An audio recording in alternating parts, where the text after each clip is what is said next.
Hi, my name's Manny, and today I'll be joined by my friend and co-host Nate. Yeah. Today we're going to be talking about how artificial intelligence is being used to manipulate politics. Just from deepfake videos, bots, and disinformation campaigns. It's both fascinating and honestly a little terrifying. Today we're going to break it down with real-world examples and also discuss the details of how it works. And we're also going to conclude on what we can do to fight back. So, the first topic of today's video, we're going to be talking about political manipulation in AI. So, first we need to understand how AI can manipulate politics, and this occurs when artificial intelligence is used to influence public opinion, votes, or simply change political narratives. And this, of course, is going to be used in unethical or incredibly deceptive ways. Yeah, so exactly. This includes tools like deepfakes, which are AI generated fake videos, chatbots to spread misinformation and propaganda, and even algorithms that flood social media with false information. The goal of this is to confuse, persuade, or even suppress voters. And in some cases, it's not just shady individuals doing it. It can be governments, political parties, or foreign adversaries that are simply trying to get something out of another country's election. Yeah, so let's talk about it. Let's see how this plays out in just real life examples. So the first example that we found was in 2022 during Russia's invasion of Ukraine. There was a deepfake video of President Zelensky that started circulating. Шановні захисники, бути президентом виявилося не так вже й легко. Я змушений приймати складні рішення. Спочатку And я it showed him вирішив telling повернути Ukrainian Донбас. soldiers to surrender, which is a little strange considering the fact that Russia is, their goal is to, conquer Ukraine. So that doesn't make any sense. Yet it's incredibly easy to fall for. Yeah, this video is absolutely 100% fake, but if you've seen the video, it's extremely convincing. It was taken down quickly, but it showed how AI can weaponize misinformation in wartime and how it can just be a really um, deceptive thing. And then in our second example that we found, it was in the United States in 2017. There was something called Project Birmingham, and this occurred in the 2017 Alabama Senate race. There was an undercover campaign called Project Birmingham that used fake accounts and bots to mislead Republican voters, and this was funded by Democratic operatives within the state. Yeah, they just used AI generated personas and behavioral data to mimic conservatives that spread disinformation and to suppress all the voters. And another example we found was a more recent one from India, and this was in 2024. And in India, in the Indian presidential elections, there was deep fake videos of political leaders uh, that showed them speaking multiple languages that they didn't actually know. Yeah, it was a clever outreach tactic at first, but soon other deepfakes started spreading lies and attacks, and it just spiraled extremely out of hand.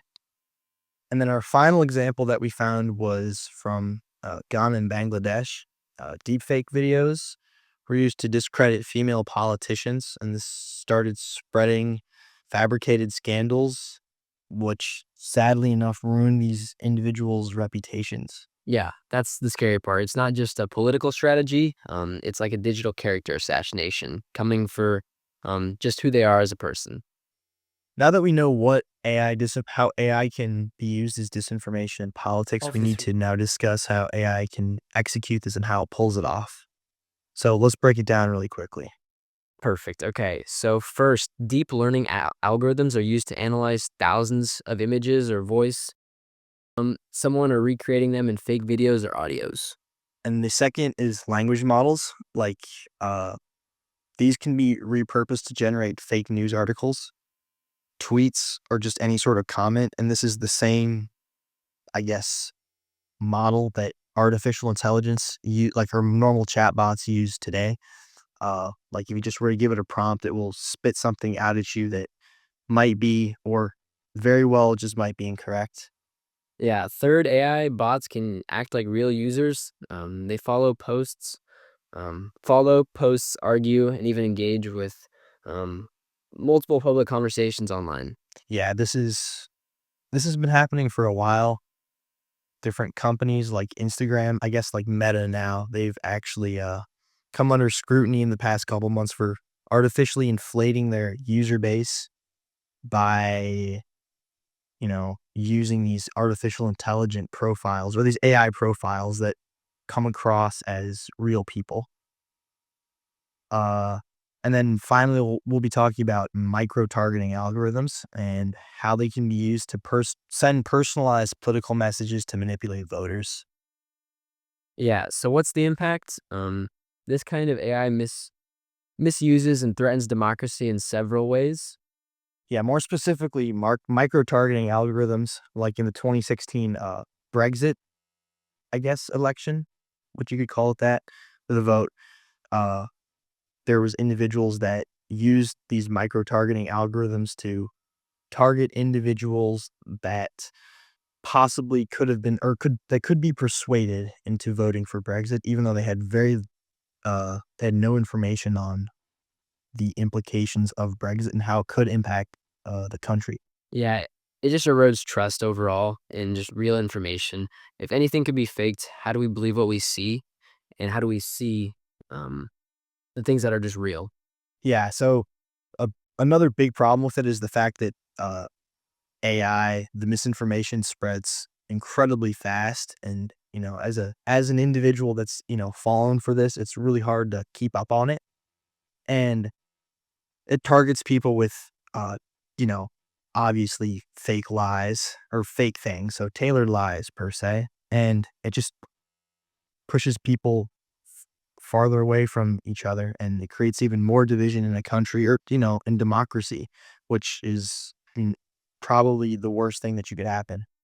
Yeah, with this division, it kind of leads us into our last little part, but just it can suppress voters' turnouts and creating chaos or just discouragement to go out and vote or make a change. Yeah, but the good news is that although it sounds like everybody's helpless in the fight against AI, you're not.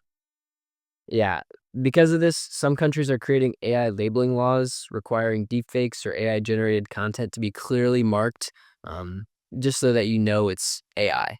Yeah, another thing that's being done is social media platforms are improving their detection tools, and just in general, some are banning these political deepfakes outright. Yeah, AI detection tools are also getting a lot better, um, although it's kind of like a cat and mouse game. Yeah, and at the end of the day, it also comes down to the individual in question. So, media literacy is incredibly important. You need to know what to look for when you're looking at a source, and that is where it's placed on the individual. It can't always be the companies that control and regulate the use of artificial intelligence. Yeah, so kind of as we come to a close, AI in politics is already here, whether we like it or not. Um, and because it's already here, it's already starting to mess with our democracy. Yeah, but again, awareness is the first step. You gotta stay informed and check your sources and question what you see online at the end of the day, because again, a lot of it comes down to the individual. Yeah, so if you found this helpful, drop a comment, share with a friend, and just subscribe to the podcast for more. Yeah, thanks for watching and see you in the future.